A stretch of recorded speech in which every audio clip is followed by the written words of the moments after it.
Alright folks, welcome back to another Elden Ring video, and today I really want to just cover my favourite 3 greatswords that I've been using with the Faith build that we have been currently working on, if any of you guys have been following the channel or my Twitch channel. So just before we start the video, make sure you leave a like and subscribe, or follow me on Twitch if you want to continue watching all these series. But yeah, we've been building this Faith character, and we've been toying about with a bunch of different builds, and I had a look at some great swords at one point, and I didn't actually realise how many good great swords there are in Faith. It's actually insane how many there are. So this is a really difficult list to make up, but like the actual title of the video says, this is for PvP only. For PvE it's different, because as you'll notice, I've actually left out probably the biggest 2 hitters in the game, which is, spoiler alert, the Blasphemous Blade and the Sacred Relic Sword are both not in this list. Now, I know a lot of people will probably just cut off at this video now saying, you don't know what you're talking about, I'm steaming. But yeah, for PvP, they're not actually that useful, to be honest. Sacred Relic Sword, it does shoot off a crazy AoE, but the problem with the AoE in it is it's very slow and it's super easy to dodge. And it's the same with Blasphemous Blade. It's slow and it's easy to dodge. They're both insane in PvE circumstances, but this, like I mentioned, is purely for PvP. So let's just go through my top 3. This isn't in any order, but I'll give you my personal favourite at the end.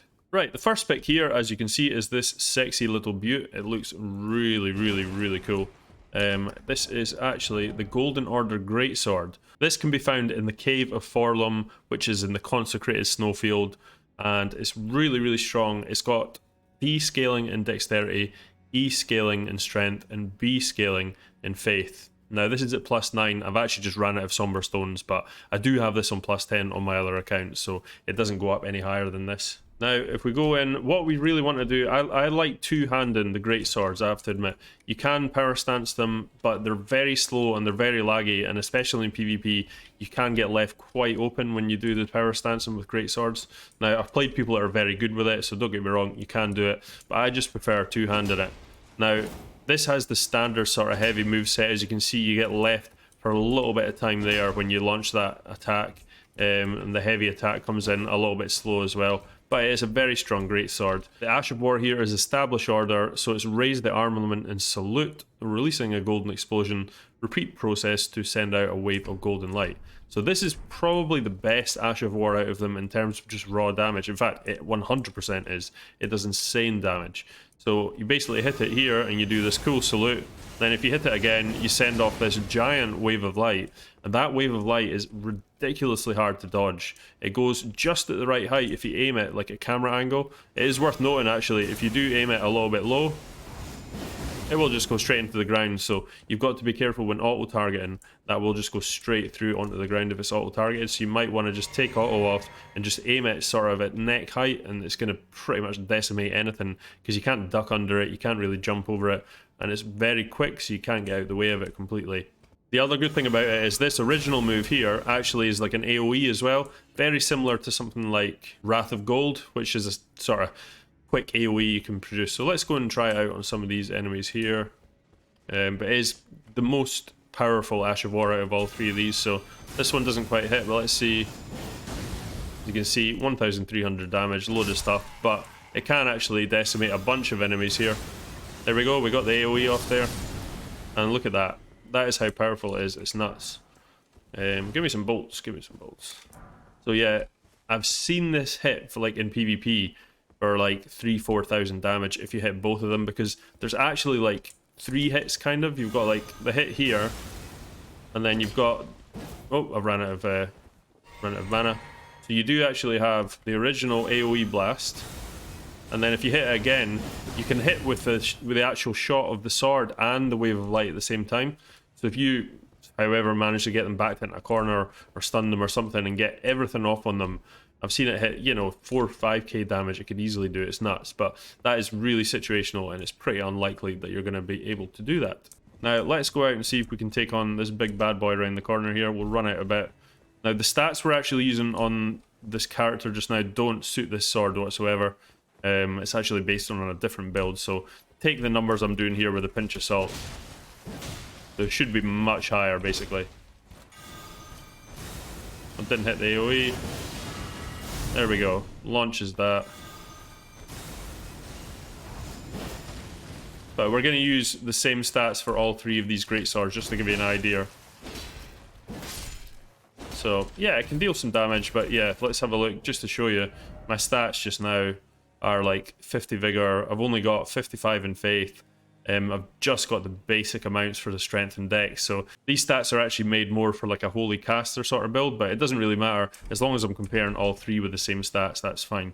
Right, next up we have the Inseparable Sword. So this thing is found after, basically it's at the end of Dee's quest. It's Fia and Dee's quest effectively. You end up in the Prince of Death's throne, which is way in the Deeproot depths, and right at the end of it, if you had given the twinned armor to Dee's brother in part of the quest, you can look up loads of quest guides online, it'll show you how to do this. He will appear at the end and he'll actually drop this sword along with the twinned armor after Fia's dead. So it's quite a difficult one to get. I actually missed this weapon on my first playthrough, but my god is it good. It's really, really cool, and it's got an excellent skill again on the Ash of War, which is called Sacred Blade. Grants armaments, attacks holy essence, and fires off a golden blade projectile, which is actually an Ash of War as well. A lot of people will say, oh, this is really basic, but I think it suits this weapon perfectly because it gives it a nice little projectile and it's able to buff the blade at the same time, so I think it's pretty good. So here it is here, it looks badass as well. Now, one thing it's really worth noting with this weapon is it's got a completely different moveset than most of the other greatswords. In fact, all of them bar one. So if you've got it one-handed here, it's not fantastic, but it's definitely a little quicker than the likes of the Golden Order Greatsword. But the real beauty comes when you two-hand this bad boy. This thing is nuts, so you get this really cool, quick sort of succession of attacks on the R1 attacks there, which is really strong. Even the heavy attack, well, the heavy attack's kind of similar, but it's really those R1 attacks. You can slice people up with a greatsword like this. That's the running R1, but the R1 succession looks really cool, feels really good, and it's really easy to sort of chain hits, dodge, hit again. Yeah, it's really strong. It's actually the main reason I like this weapon so much. Now the Ash of War here charges it up, throws a projectile, and then you're also buffed for a little time after. So let's just go and try it out on these guys. But in terms of just feel for PvP, this is my favourite one. Now the Ash of War does some damage there, but I like it just for being able to like... Oh, I nearly died there. As you can see, we're able to just blow through those people. Actually, nearly died there. That was a bit ridiculous. But as you get the idea, it's so much quicker than the other greatswords. Just feels really nice and looks badass as well. Makes you look like a sort of paladin warrior. And I've caught loads of people off guard in PvP with this because they just don't expect me to be able to do so much damage so quick with a greatsword. So let's go out again. Again, we're not using any buffs before we go out and fight these guys. We'll just go out and run and see what happens.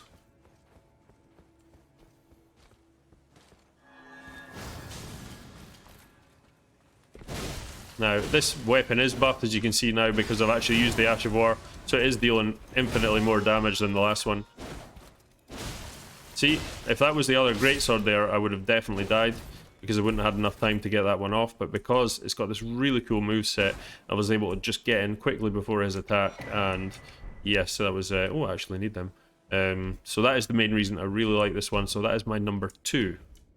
So number 3 on my list, which might be quite a surprise to a lot of people, is the Banished Knight's Sacred Greatsword, plus 25, and using an Ash of War on it. Now, I'm using the Ash of War with Faith scaling to get it up to C Faith scaling here.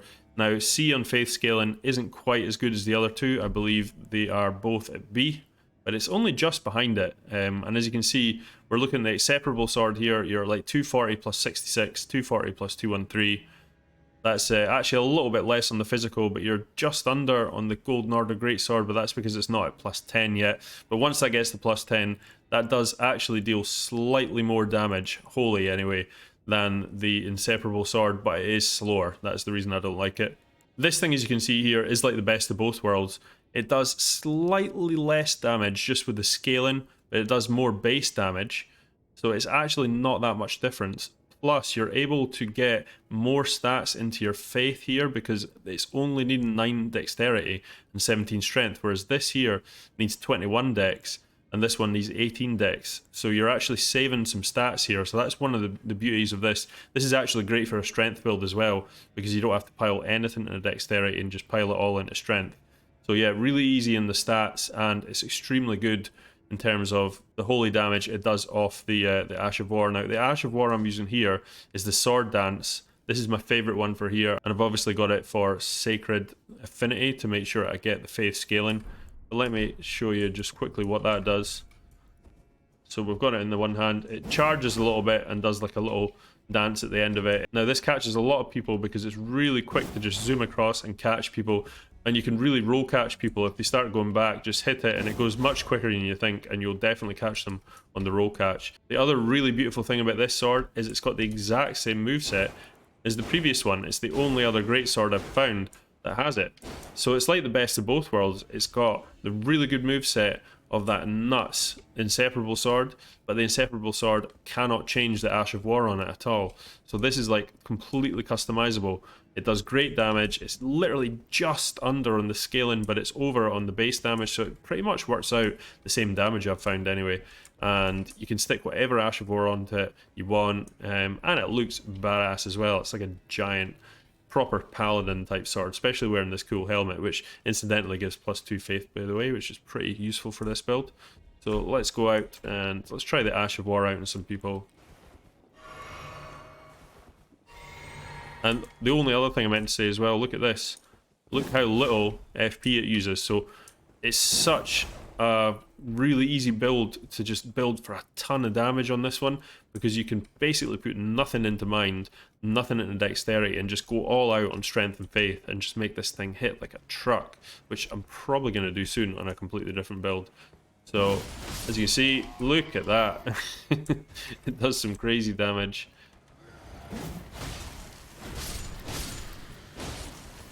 Same moveset, so it's nice and quick. Yeah, it just cleans people up. It's super strong. Let's run back and get the other guy. So again, you definitely want to two-hand this. You can put them in power stance, and it will do nuts damage, but I honestly find, like, just missing this moveset, you're going to wind up getting killed in PvP more often than not. This does more than enough damage in PvP two-handed, as long as you've got the stats right. Right, let's see this Ash of War, see how far it goes. Right, only caught him the once there. That nice moveset coming in there again. Let's look at that.